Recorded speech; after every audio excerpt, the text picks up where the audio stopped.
It's Nolan. Now, before we get started, make sure y'all hitting that like button. Make sure y'all sharing it on your respective platforms. Let somebody know what we're doing today. Now, let's get into the show.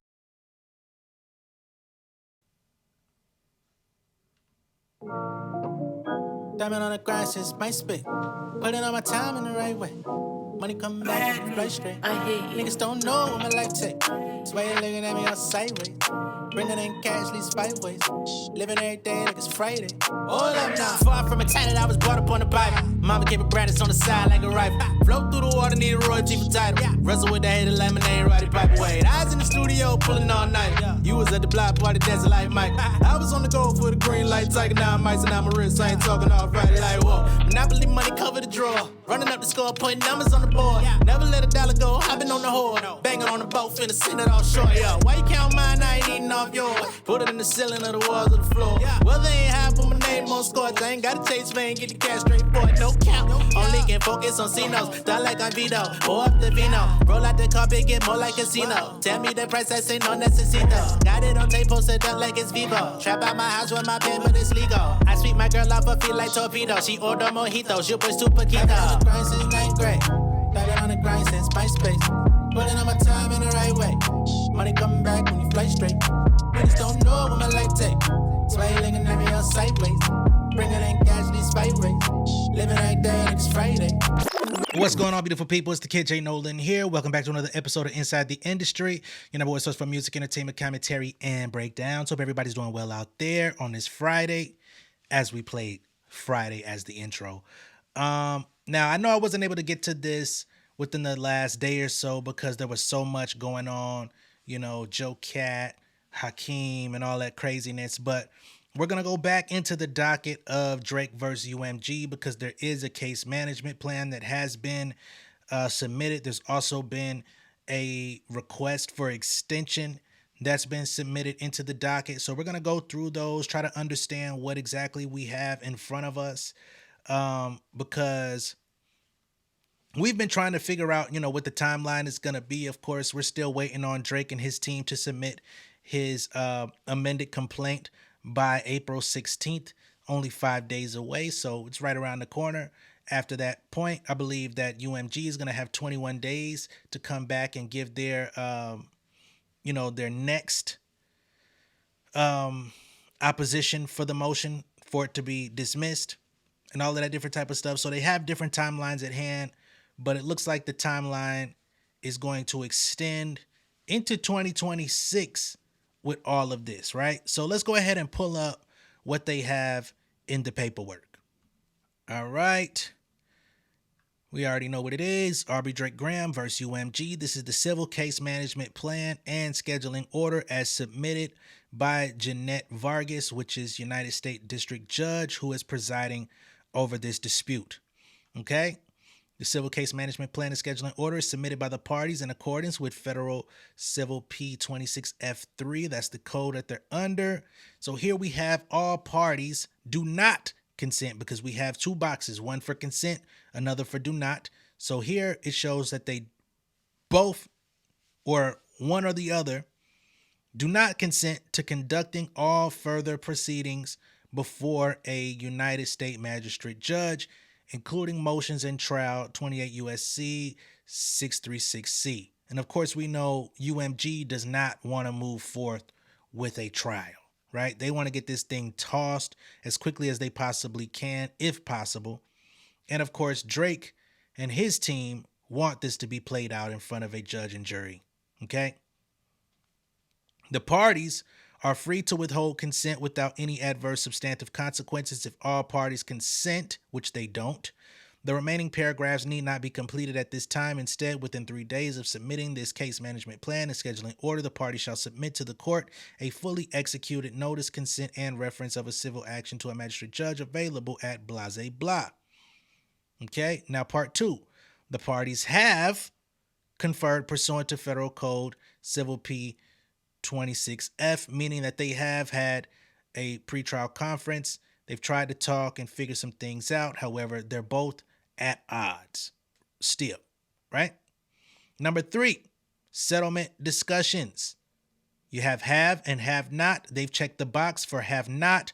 No settlement discussions have taken place. Once again, anybody telling you that there is any $250 million on the line of a settlement or something of that nature, they flat out lying to your ass. They gaslighting you, and they trying to get, some hope for the plaintiff. Has nothing to do with me. Just letting you know, don't be fooled by the people. Okay? Let's see here. Counsel for parties have discussed an informal exchange of information in aid of early. Nope. So none of this is applicable, right? Section B is blank. Section C, the use of any alternative dispute resolution mechanism does not state or modify any date in this order unless a party amends a pleading as a matter of course pursuant to Federal Code Civil P 15A1. Amended pleadings may not be filed and additional parties may not be joined except with leave of the court. Any motion for leave to amend or join additional parties shall be filed no later than May 2nd, 2025. So that is their deadline to submit any additional parties. Okay? So we have that. We know that discovery is going to go into effect. Number 5, this is fact discovery. They say all fact discovery shall be completed no later than February 13th, 2026. So this is going to let you know this thing is going into next year. Some of us would have loved for this to be resolved this year, especially with all of the updates, all the twists and turns, and the Joe Cats of the world trying to involve themselves, which I think the stray cat will not be admitted to come into the house. But that is just my opinion, not my legal understanding. They say initial disclosures pursuant to Fed R Civil P 26A1 shall be completed no later than March 24th, 2024. I think that's got to be a typo. Okay. If applicable, the plaintiff shall provide HIPAA. They have no need for HIPAA. That's not applicable. Any proposed order or stipulation regarding electronically stored information shall be filed within 30 days of the date of this order. Initial request for production of documents pursuant to Fed Code Civil P34 shall be served no later than May 2nd. So that is also the deadline for any request or initial request, I should say, for production of documents. Okay. Interrogatories pursuant to Local Rule 33.3A shall be served no later than May 2nd as well. Request to admit pursuant to Civil P36 shall be served no later than December 30th, 2025. Okay. Depositions pursuant to Civil P30 and 31 shall be completed by the date set forth in paragraph 5A. Paragraph 5A is February 13th, 2026. So all depositions need to be completed by that time frame. Any of the deadlines in paragraphs 5B through H may be extended by the written consent of all parties without application to the court, provided that all fact discovery is completed by the set forth date in paragraph 5A, which is February, 26th? Excuse me, 13th, 2026. Sorry, that's my mistake. Okay.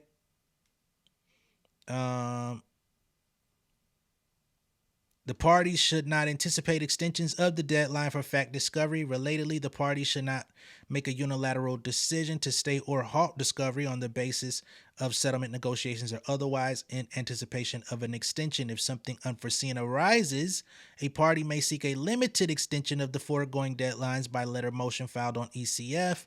Any such motion must be filed before the relevant deadline and must explain why.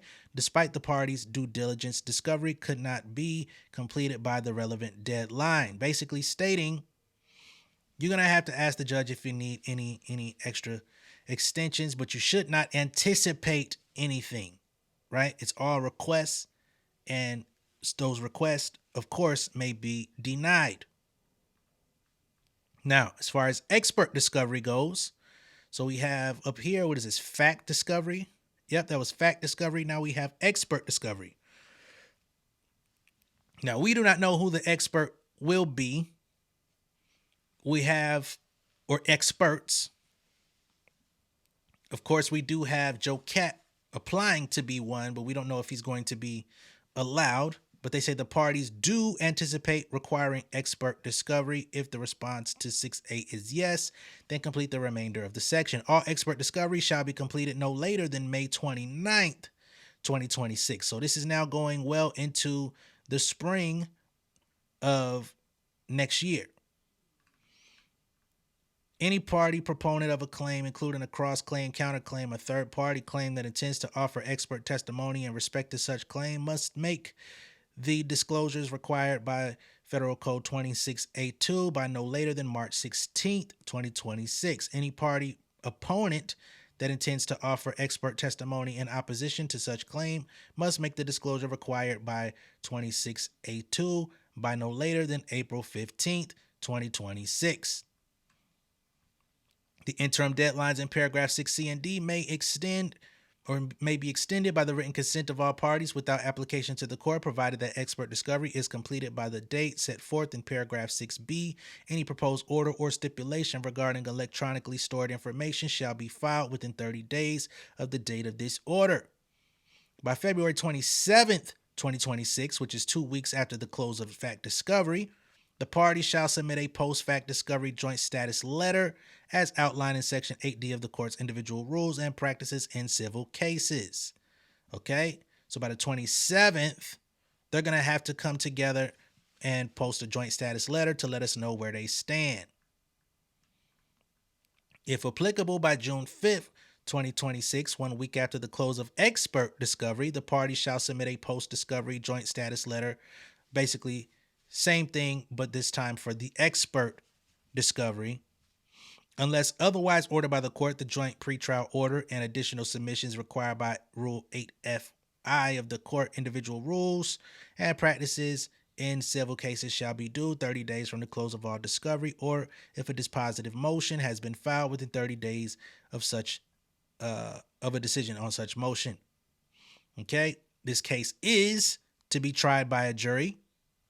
Counsel for the parties have conferred, and their best estimate of the length of trial is 3 weeks, which is going to be a pretty lengthy trial. 3 weeks of going back and forth over, trying to prove defamation, trying to prove harassment, trying to prove some sort of payola. Because again, I do not believe Drake is dropping the payola claims.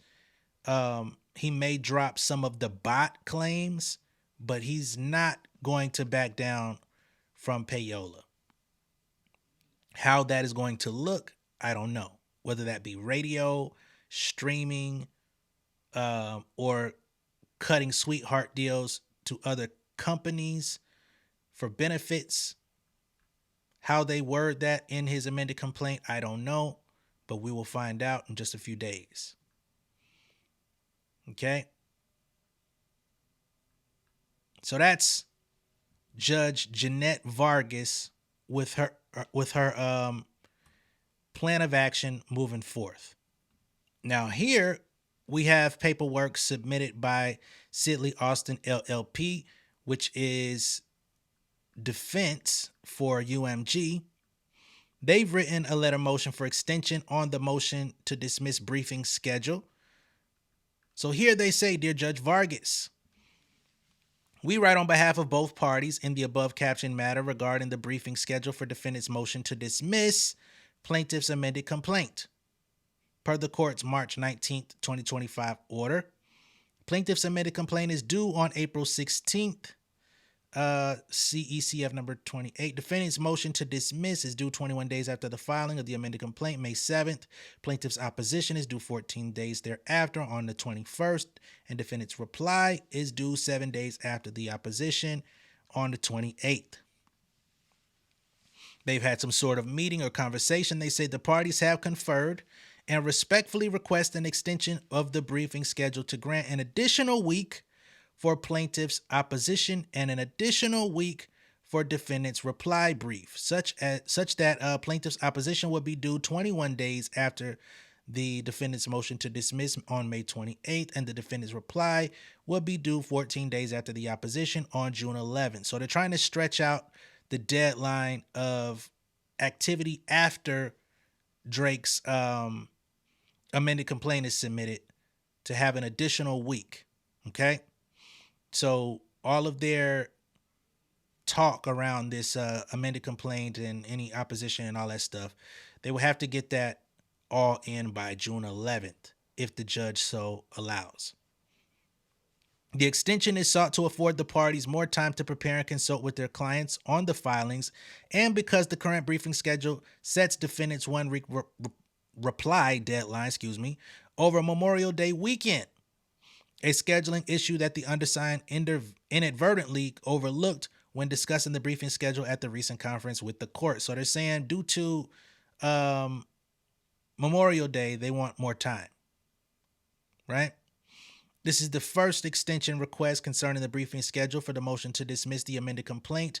The parties are currently scheduled to next appear before the court on June 30th for oral argument on the motion to dismiss. So all of the paperwork still will have been submitted by June 30th. So everything will be in before they actually have to show up in court. So they're saying it shouldn't really throw the timeline off all that much. We just want extra time since Memorial Day weekend will be coming up, and we don't want to disparage or make anybody, put anybody in a bad position.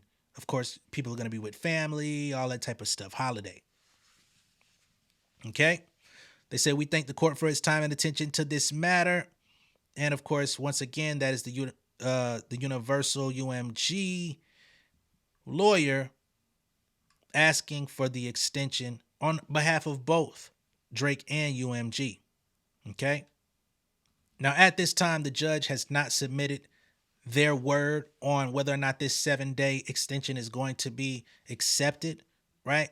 But that is what we have, all right? We're going to be going into 2026 with this. We have another year of this back and forth. We have another year of this fight. We have another year of discovery. At some point, there may be a request to seal documents so that the public can't necessarily see everything that's going in, especially if we're talking about sensitive documents as far as people's contracts and money and, clauses, So I wouldn't be surprised if some of that stuff ends up getting sealed if the court shall allow. And it's about to be a fucking messy ass year. I could tell you that much. It's about to get very ugly, especially with trying to prove this defamation and stuff like that. And UMG is going to have to fight back to show that they have not contributed to any defaming of Drake's character. I think it's going to get very ugly. I don't think anybody's going to leave this thing clean. You can suspect to see a lot of bloodshed on both sides if this thing really, goes where it can go. Now, who's going to be the victor? I don't know. I can't really anticipate that. I would think that Drake's argument is pretty fucking weak, but that's just me being a non-legal professional. And I see some other legal professionals that say it's weak. And as much as I would like to depend on that type of, commentary, I don't know how that thing's going to play out because they're both going to bring their big guns out. They're going to start going Bazooka Joe on motherfuckers. No pun intended, Joe. But who will walk out surviving? I can't say, right? But I tell you what, it's going to be very interesting. I got my popcorn, and I hope you got yours, and I hope you got your patience loaded up because they're going to be playing a very deep, dirty game along the way. In other Drake news, he is planning for another stream with Adin Ross. I don't know the fuck why, but he is nonetheless. They will be going live on Sunday at 8 p.m. Eastern time. They're doing a stake stream, and they're supposed to be giving away $1 million. Okay, it's called A New Beginning. Let me go ahead and pull it up for y'all so you can see what I'm talking about. This stake shit is getting on my fucking nerves. I tell you that much. Drake, Adin Ross streaming Toronto. So they're going to be I guess in Drake's house. 8 p.m. April 13th, giving away $1 million. Stake us, Drake and Adin. A new beginning, the first gambling stream of 2025. $1 million in giveaways.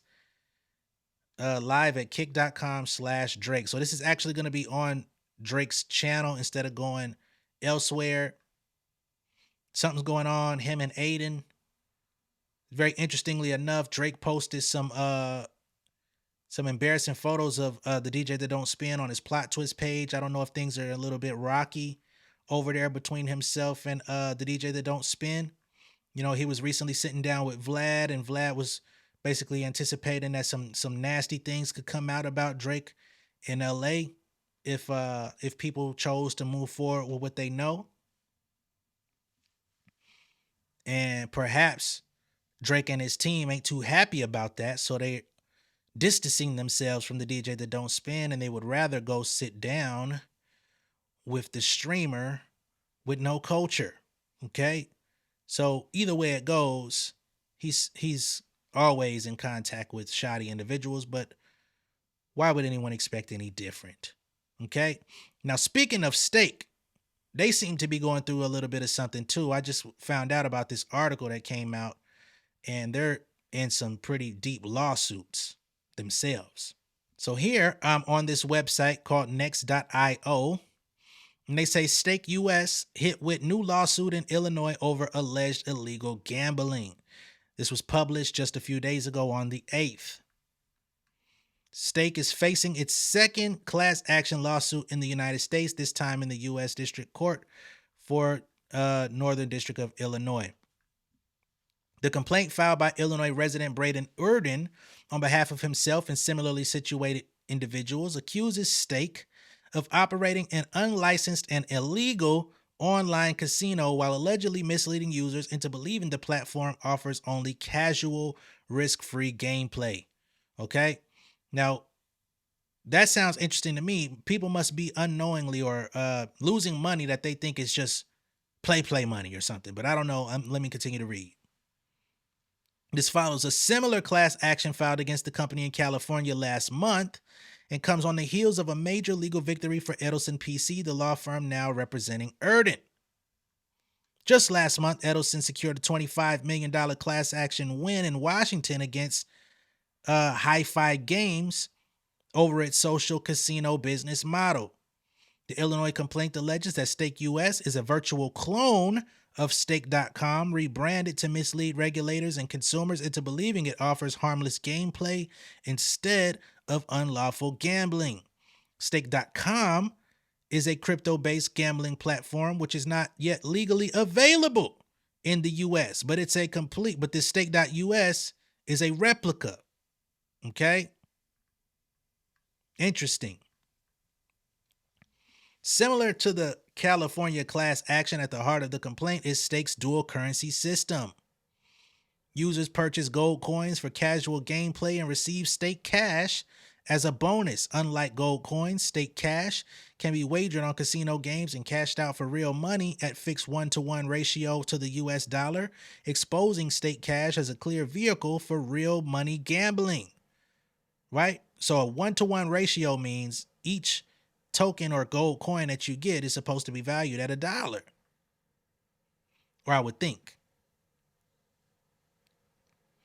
The complaint further alleges that players can acquire limited free Stake cash through occasional promotions such as receiving a single Stake cash per day as a daily login bonus or 5 Stake cash by completing a cumbersome mail-in request.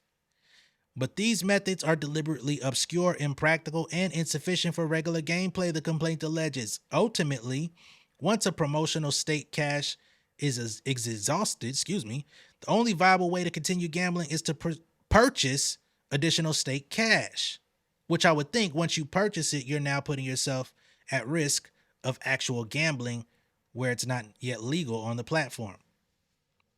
To obtain more stake cash, players must buy coin bundles containing both gold coins and stake cash. It continues. Defendant characterizes these transactions as primarily gold coin purchases with stake cash supposedly included as a free bonus. However, the pricing structure makes it clear that players are actually paying for stake cash.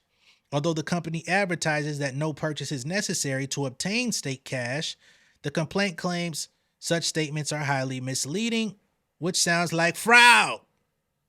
It further alleges that by offering stake cash as a wagerable cash equivalent token, Stake.us operates as an unlicensed online casino in direct violation of Illinois gambling laws. Under Illinois law, gambling must take place in licensed physical venues overseen by the Illinois Gaming Board. So you can't just be gambling at your crib on your motherfucking phone.